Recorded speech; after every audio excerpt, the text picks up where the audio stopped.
عزیز طلباء و طالبات اور معزز ناظرین، میں ہوں مظہر حسین سید اور آپ دیکھ رہے ہیں آن لائن اردو ٹیچنگ۔ آج ہم شاعری سیکھنے کے سلسلے کو آگے بڑھائیں گے اور مزید کچھ باتیں سیکھیں گے۔ تو آئیے شروع کرتے ہیں۔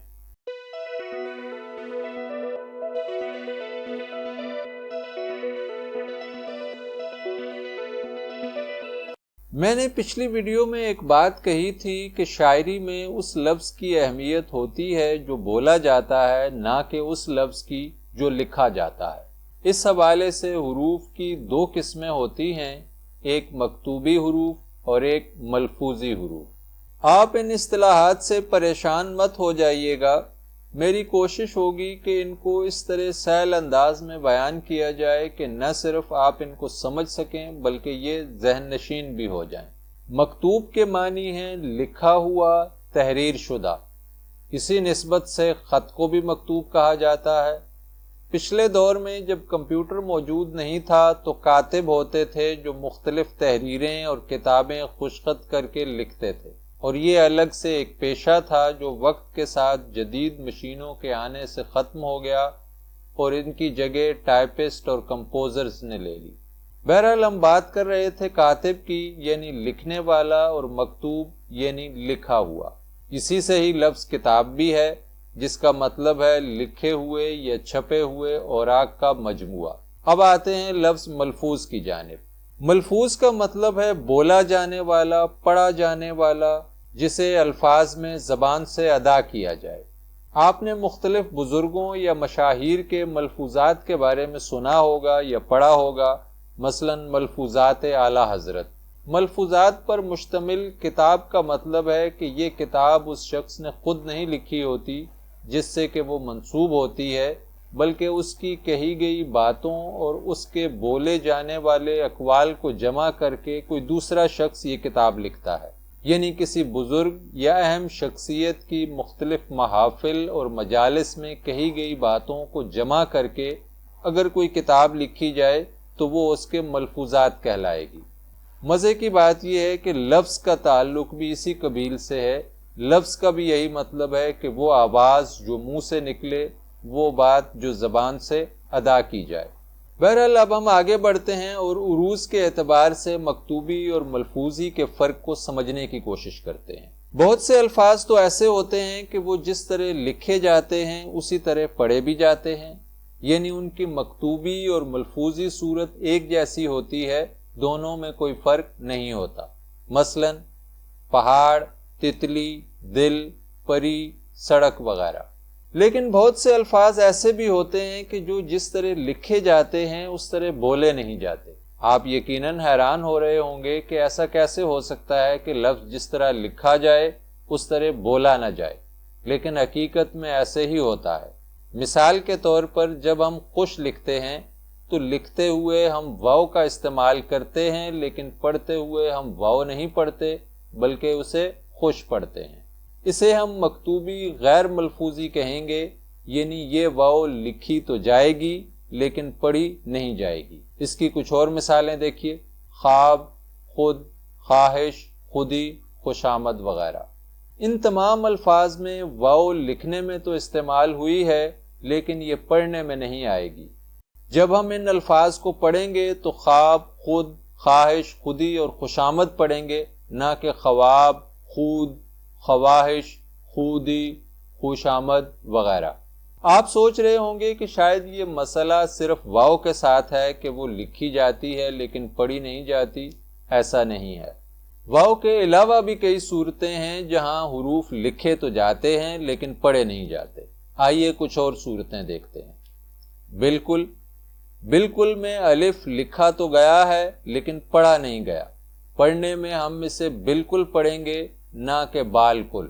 اسی طرح کی کچھ مزید مثالیں دیکھیے: انا الحق، بالواسطہ، رسم الخط، ابو الکلام وغیرہ۔ ان الفاظ کی مکتوبی صورت انا الحق، بال واسطہ، رسم الخط، ابو الکلام ہے، لیکن ہم ان کو انا الحق، بالواسطہ، رسم الخط، ابو الکلام پڑھیں گے۔ اس سے آپ کو اندازہ ہو گیا ہوگا کہ یہ لفظ لکھے کیسے گئے اور پڑھتے ہوئے کیسے بدل گئے۔ اور کون سے حروف تھے جو لکھے تو گئے لیکن پڑھے نہیں گئے۔ یہ تو تھی وہ صورت کہ جہاں پر کچھ حروف لکھے جاتے ہیں لیکن پڑھے نہیں جاتے، اسے مکتوبی غیر ملفوظی صورت کہتے ہیں۔ اگر آپ غور کریں گے تو آپ کو ایسی کئی مزید مثالیں بھی مل جائیں گی۔ اگر آپ یہاں تک سمجھ گئے ہیں تو ان الفاظ کی کچھ مثالیں کمنٹ باکس میں ضرور درج کیجئے جن میں حروف لکھے تو جاتے ہیں لیکن پڑھے نہیں جاتے۔ یہ تو تھی مکتوبی غیر ملفوظی صورت، یعنی جہاں حروف لکھے جاتے ہیں لیکن پڑھنے میں نہیں آتے۔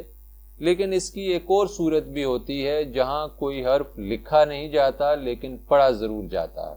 اب آپ کی حیرت میں یقیناً اضافہ ہو گیا ہوگا کہ کیا یہ بھی ممکن ہے کہ کوئی حرف لکھا نہ جائے لیکن پڑھا جائے؟ جی ہاں، یہ زبان میں اکثر ہوتا ہے، لیکن ہم اس پر غور نہیں کرتے کیونکہ یہ ہمارا روزمرہ کا معمول بن چکا ہے۔ ایک لفظ دیکھیے، فوراً۔ اس کو ہم نے لکھا تو فورا ہے لیکن ہم اس کو فوراً پڑھیں گے، جبکہ اس میں نون موجود نہیں ہے، الف موجود ہے لیکن ہم اس کو نہیں پڑھیں گے۔ اس طرح کی کئی اور مثالیں ہیں، مثلاً، دفعتاً، خصوصاً، ضمناً وغیرہ۔ ان الفاظ کو ہم مثلاً، دفعتاً، خصوصاً اور ضمناً وغیرہ پڑھیں گے، یعنی ان میں نون لکھا ہوا نہیں ہے لیکن تنوین یعنی دو زبر کی وجہ سے ان میں نون پڑھا جائے گا لیکن الف موجود ہونے کے باوجود پڑھا نہیں جائے گا۔ اسی طرح تشدید والے حروف میں ایک حرف کو دو حرف کے برابر لیا جائے گا، جیسے کہ مدت، شدت، حساس، جنت، رسی وغیرہ۔ یہ الفاظ جب پڑھے جائیں گے تو مدت، شدت، حساس، جنت اور رسی کی صورت میں بولے جائیں گے، یعنی رسی کا لفظ 3 حرفی نہیں بلکہ 4 حرفی شمار کیا جائے گا۔ اسی طرح حساس 4 حرفی نہیں بلکہ 5 حرفی شمار ہوگا۔ ان حروف کو جو لکھے تو نہیں جاتے لیکن پڑھے جاتے ہیں ملفوظی غیر مکتوبی کہا جاتا ہے۔ اسی طرح الف مد آ لکھنے میں ایک حرف ہے لیکن پڑھنے میں اس کی آواز 2 الف کے برابر ہے۔ اسی لیے آج، آپ، آن وغیرہ 2 حرفی نہیں بلکہ عروض میں یہ 3 حرفی شمار ہوں گے۔ اسی طرح آقا، آرا، آنا وغیرہ 4 حرفی سمجھے جائیں گے، نہ کہ 3 حرفی۔ 2 چشمی ہے کوئی الگ حرف نہیں ہے کیونکہ اس کی کوئی اپنی آواز نہیں ہوتی بلکہ یہ اپنے سے پہلے لفظ کے ساتھ مل کر اس کی آواز میں بھاری پن پیدا کرتی ہے، اس لیے اسے عروض میں الگ حرف کے طور پر شمار نہیں کیا جاتا۔ ایک اور ضمنی بات بھی سن لیجئے کہ 2 چشمی ہے سے کوئی لفظ شروع نہیں ہوتا۔ بعض لوگ جو ہم، ہمیشہ، ہمدم جیسے الفاظ 2 چشمی ہے سے لکھتے ہیں وہ بالکل غلط ہے۔ 2 چشمی ہے سے لکھے جانے والے کچھ الفاظ دیکھیے، بھاگ، ٹھگ، بھالو، بھی، تھی وغیرہ۔ ان الفاظ میں بھاگ کو 4 حرفی نہیں بلکہ 3 حرفی سمجھا جائے گا، یعنی بھاگ اور ناگ آپس میں عروض کے اعتبار سے برابر ہیں۔ اسی طرح ٹھگ، بھی اور تھی 3 حرفی نہیں بلکہ 2 حرفی ہیں، اور بھالو 5 حرفی نہیں بلکہ 4 حرفی ہے، اور بھالو اور آلو عروض کے اعتبار سے برابر ہیں کیونکہ 2 چشمی ہے شمار نہیں کی جاتی اور الف مد آ 2 حرفوں کے برابر شمار کیا جاتا ہے، جیسا کہ میں پہلے بتا چکا ہوں۔ معزز ناظرین، آج ہم نے مکتوبی اور ملفوظی حروف کے بارے میں سمجھا ہے۔ میں نے کوشش کی ہے کہ بہت سادہ تفصیل سے اور وضاحت کر کے آپ کو سمجھایا جائے تاکہ کوئی نقطہ غیر واضح نہ رہے۔